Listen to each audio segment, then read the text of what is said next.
नमस्कार दोस्तों, स्वागत है आपका अपना YouTube channel logical competitive forum में।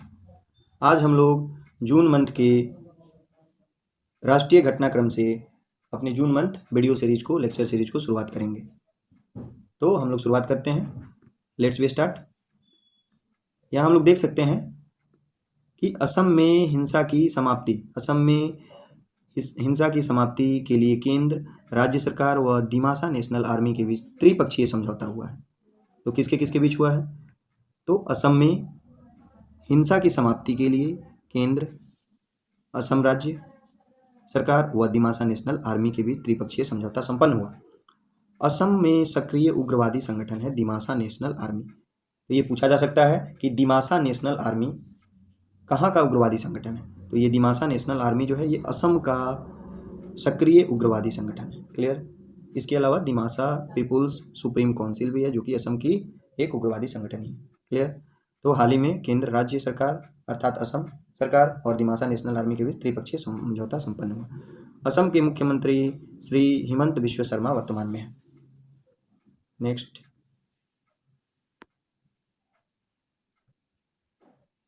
असम व अरुणाचल प्रदेश के बीच सीमा समझौता संपन्न हुआ है।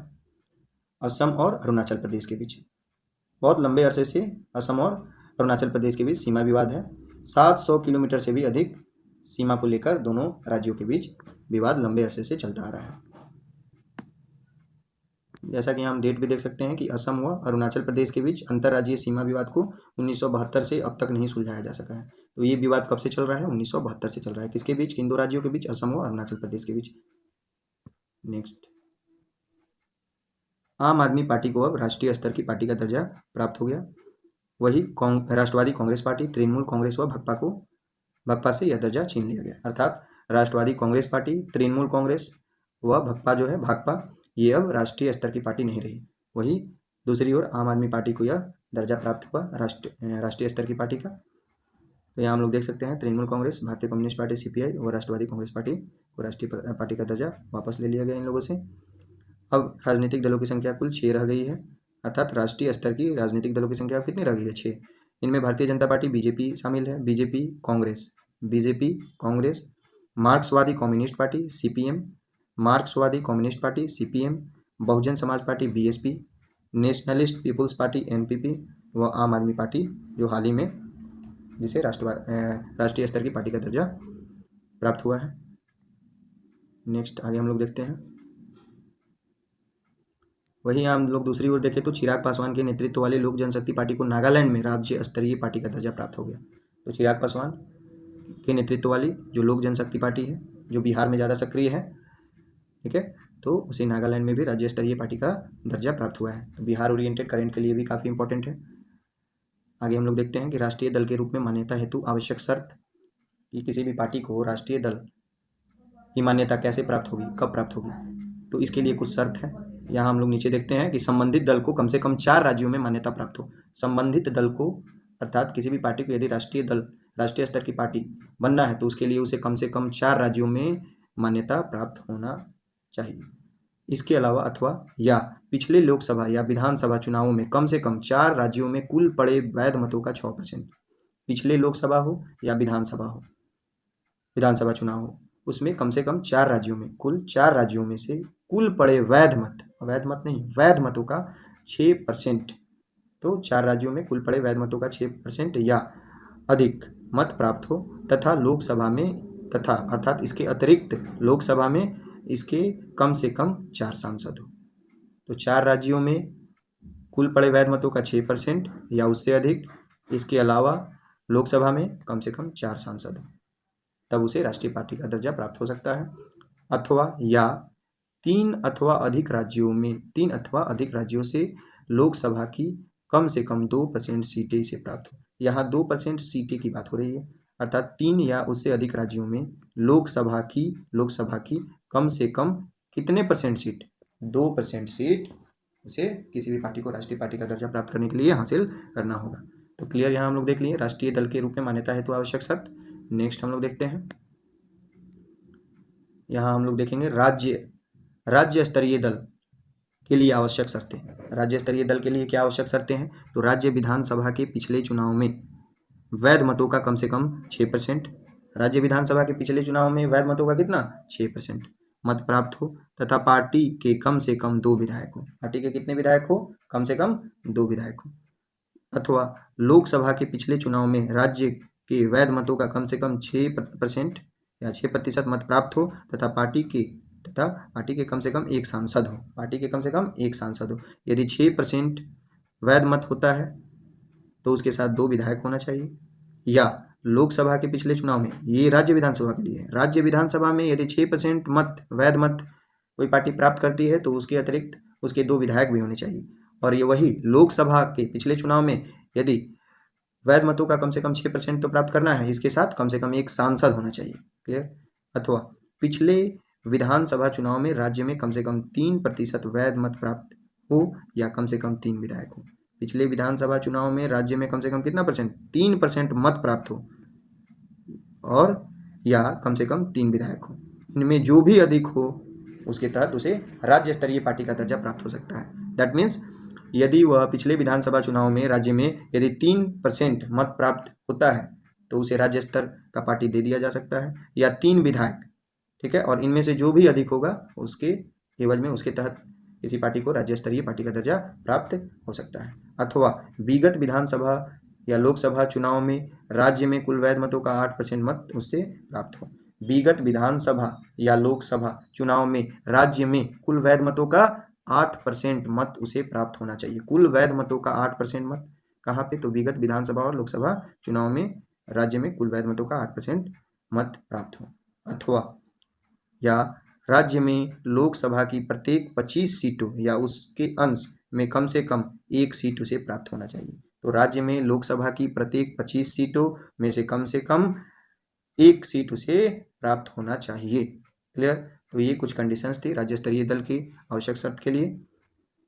आगे हम लोग देखते हैं। आगे नेक्स्ट करेंट। भारत में बाघ की संख्या अब 3167, 5वें चक्र की गणना रिपोर्ट के अनुसार। तो भारत में वर्तमान में बाघों की संख्या कुल अब कितनी हो गई है? 3167, दैट मीन्स 3167 हो गई है। 3167, it is very important number. 3167 बाघों की कुल संख्या हो गई है भारत में, ये 5वें चक्र की गणना रिपोर्ट के अनुसार। प्रोजेक्ट टाइगर का 50 वर्ष इस साल 2023 में पूरा हो गया। ठीक है? प्रोजेक्ट टाइगर कब लॉन्च किया गया था? 1973 में। आगे हम लोग देखेंगे। तो यहाँ हम लोग देख रहे हैं कि प्रोजेक्ट टाइगर के 50 वर्ष पूरे होने के उपलक्ष्य में, ठीक है, एक कार्यक्रम आयोजित किया गया था, commemoration of 50 years of project tiger. Commemoration of 50 years of project tiger. और ये कहाँ संपन्न हुआ है? तो ये मैसूर विश्वविद्यालय में 9 अप्रैल 2023 को संपन्न हुआ, आयोजित किया गया। इस दौरान अखिल भारतीय बाघ अनुमान 5वां चक्र की सारांश रिपोर्ट प्रधानमंत्री नरेंद्र मोदी ने जारी की। तो इस दौरान अखिल भारतीय बाघ अनुमान 5वां चक्र की सारांश रिपोर्ट किसने जारी की? प्रधानमंत्री नरेंद्र मोदी ने जारी की। तो अखिल भारतीय बाघ अनुमान 5वां चक्र की सारांश रिपोर्ट। बाघों की टाइगर की कुल संख्या कितनी हो गई है? 3167। वही 2018 में कितनी थी? 2967। ठीक, तो कितनी की कुल कितनी संख्या की बढ़ोतरी हुई है? तो कुल 4 वर्षों में कुल 200 अर्थात 6.97 लगभग 7% की वृद्धि हुई है। 2006 में जब पहली बार बाघ गणना देश में हुई थी उस समय बाघों की कुल संख्या 1411 थी। क्लियर? नेक्स्ट, राष्ट्रीय बाघ संरक्षण प्राधिकरण नेशनल टाइगर कंजर्वेशन अथॉरिटी ने बाघों की राज्यवार स्थिति तथा विभिन्न बाघ अभ्यारण्यों में बाघों की संख्या की 2022 के आंकड़े भी जारी नहीं किए हैं। क्लियर? 1 अप्रैल 1973 को जब देश में प्रोजेक्ट टाइगर शुरू किया गया था, दैट मीन्स 1 अप्रैल 1973 को देश में प्रोजेक्ट टाइगर शुरू हुई थी, और इस वर्ष 50 वर्ष के उपलक्ष्य में कॉमेमोरेशन किया गया। उसकी याद में commemoration of 50 years of project tiger संपन्न हुआ मैसूर विश्वविद्यालय में। नेक्स्ट आगे हम लोग देखते हैं। तो 1 अप्रैल 1973 को देश में प्रोजेक्ट टाइगर शुरू किया गया था। वर्तमान में देश में बाघ अभ्यारण्यों की कुल संख्या 53 है। क्लियर? भाई 1973 में बाघों की कुल संख्या कितनी थी? 263 थी। और बाघ अभ्यारण्यों की संख्या कितनी थी? 9 थी। जबकि वर्तमान में देश में बाघ अभ्यारण्यों की कुल संख्या 53 है, 53।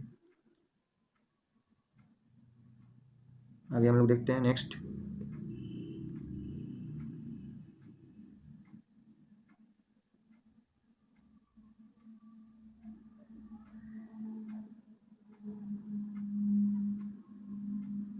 नामीबिया व दक्षिण अफ्रीका से लाए गए चीतों में से एक एक चीते का निधन हो गया, एक अन्य मादा ने 4 शवकों को जन्म दिया। तो नामीबिया से लाया गया था, हम लोग जानते हैं 2022 में कूनो नेशनल पार्क में।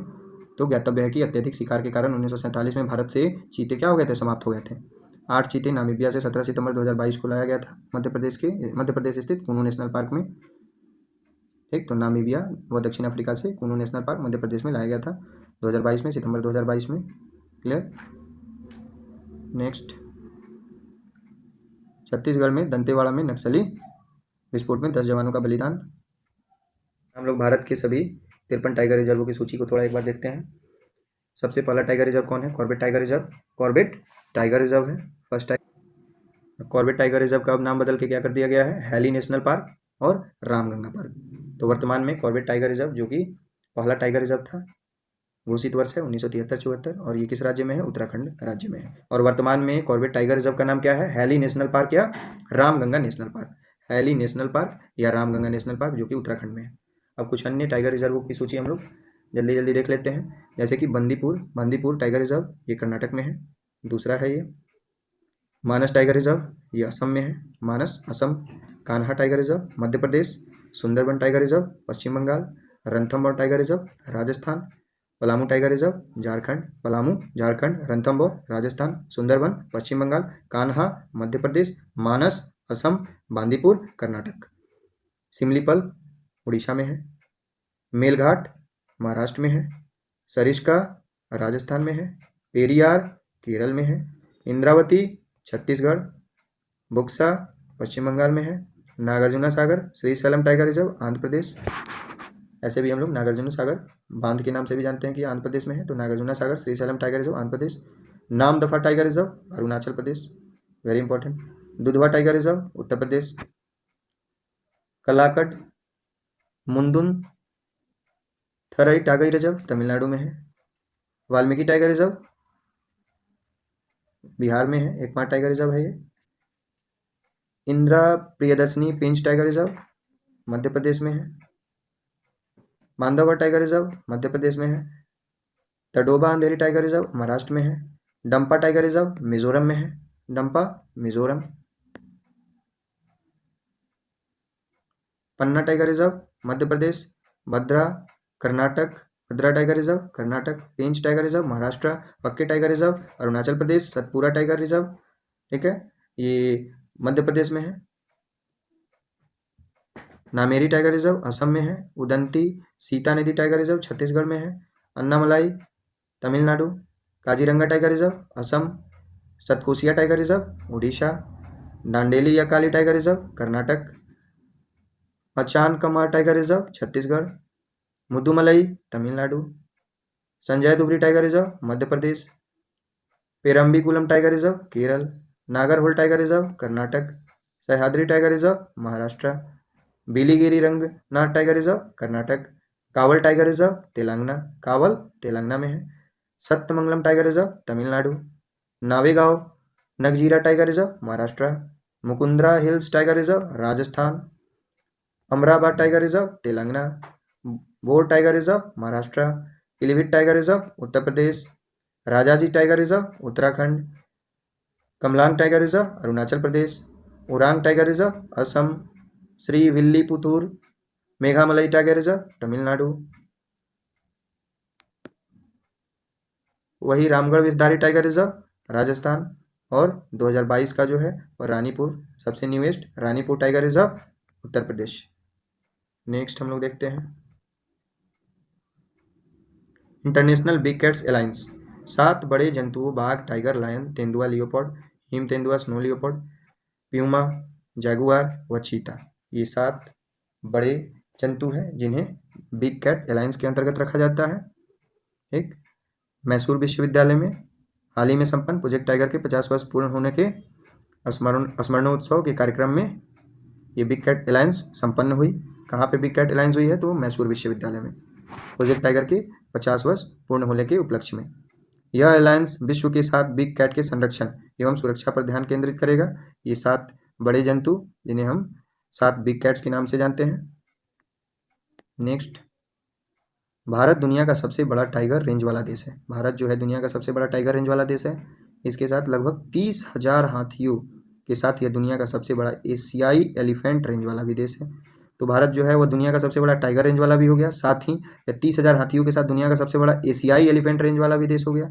यह एक सींग वाले गैंडो राइनो की सबसे बड़ी आबादी वाला भी सबसे बड़ा देश है। भारत एशियाई शेरों वाला दुनिया का एकमात्र देश है। क्लियर। नेक्स्ट,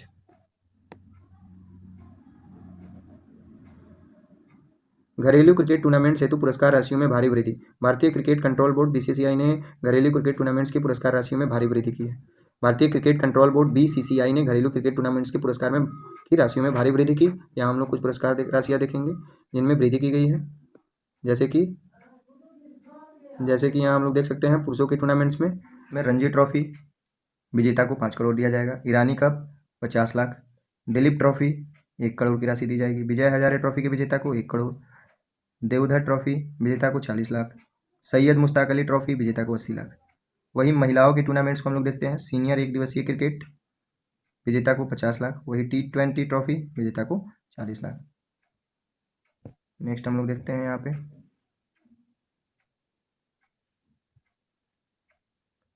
सत्र 2022-23 के लिए 17 महिला क्रिकेटर बीसीसीआई द्वारा अनुबंधित।